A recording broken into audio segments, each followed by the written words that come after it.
അപ്പോൾ നമ്മൾ ഇന്നൊരു ഈസി ആയിട്ടുള്ള രക്മോളി ചെയ്യാനായിട്ട് പോകുവാണേ. അതിന് വേണ്ടിയിട്ട് ഒരു കടായിൽ കുറച്ച് വെളിച്ചെണ്ണയും സവോളയും ഇഞ്ചിയും പച്ചമുളകും കറിവേപ്പിലയും ചേർത്ത് നന്നായിട്ട് വഴറ്റിയെടുക്കണം. സവോളയൊക്കെ നന്നായിട്ട് വാടിയതിന് ശേഷം അതിലോട്ട് 1/4 ടീസ്പൂൺ മഞ്ഞൾപ്പൊടിയും 1 ടീസ്പൂൺ മുളക് പൊടിയും 2 ടീസ്പൂൺ മല്ലിപ്പൊടിയും കൂടെ ചേർത്തിട്ട് നല്ലതുപോലെ വഴറ്റിയെടുക്കണം. എന്നിട്ട് അതിലോട്ട് ഒരു 2 തക്കാളി ഇട്ടിട്ട് നല്ലതുപോലെ വഴറ്റിയെടുക്കുക. അതിനുശേഷം തേങ്ങയുടെ 2ാം പാല് ആഡ് ചെയ്യുക. ഈ തേങ്ങാപ്പാൽ നന്നായിട്ട് കുറുകി വരുമ്പോൾ അതിലോട്ട് നമ്മൾ വേവിച്ച് വെച്ചിരിക്കുന്ന മുട്ട ആഡ് ചെയ്തിട്ട് കൊടുക്കണം.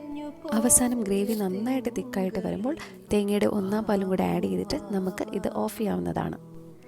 ഈ ഒരു കറി ഇടിയപ്പത്തിൻ്റെ കൂടെയോ അപ്പത്തിൻ്റെ കൂടെയോ പൊറോട്ടയുടെ കൂടെയോ ഒക്കെ നല്ലൊരു കോംബോയാണ്. എല്ലാവരും ഒന്ന് ട്രൈ ചെയ്യുക കേട്ടോ.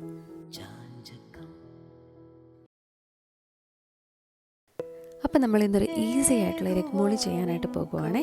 അതിന് വേണ്ടിയിട്ട് ഒരു കടായിൽ കുറച്ച് വെളിച്ചെണ്ണയും സവോളയും ഇഞ്ചിയും പച്ചമുളകും കറിവേപ്പിലയും ചേർത്ത് നന്നായിട്ട് വഴറ്റിയെടുക്കണം. സവോളയൊക്കെ നന്നായിട്ട് വാടിയതിന് ശേഷം അതിലോട്ട് 1/4 ടീസ്പൂൺ മഞ്ഞൾപ്പൊടിയും 1 ടീസ്പൂൺ മുളക് പൊടിയും 2 ടീസ്പൂൺ മല്ലിപ്പൊടിയും കൂടെ ചേർത്തിട്ട് നല്ലതുപോലെ വഴറ്റിയെടുക്കണം. എന്നിട്ട് അതിലോട്ട് ഒരു 2 തക്കാളി ഇട്ടിട്ട് നല്ലതുപോലെ വഴറ്റിയെടുക്കുക. അതിനുശേഷം തേങ്ങയുടെ 2ാം പാല് ആഡ് ചെയ്യുക. ഈ തേങ്ങാപ്പാൽ നന്നായിട്ട് കുറുകി വരുമ്പോൾ അതിലോട്ട് നമ്മൾ വേവിച്ച് വെച്ചിരിക്കുന്ന മുട്ട ആഡ് ചെയ്തിട്ട് കൊടുക്കണം. അവസാനം ഗ്രേവി നന്നായിട്ട് തിക്കായിട്ട് വരുമ്പോൾ തേങ്ങയുടെ 1ാം പാലും കൂടെ ആഡ് ചെയ്തിട്ട് നമുക്ക് ഇത് ഓഫ് ചെയ്യാവുന്നതാണ്.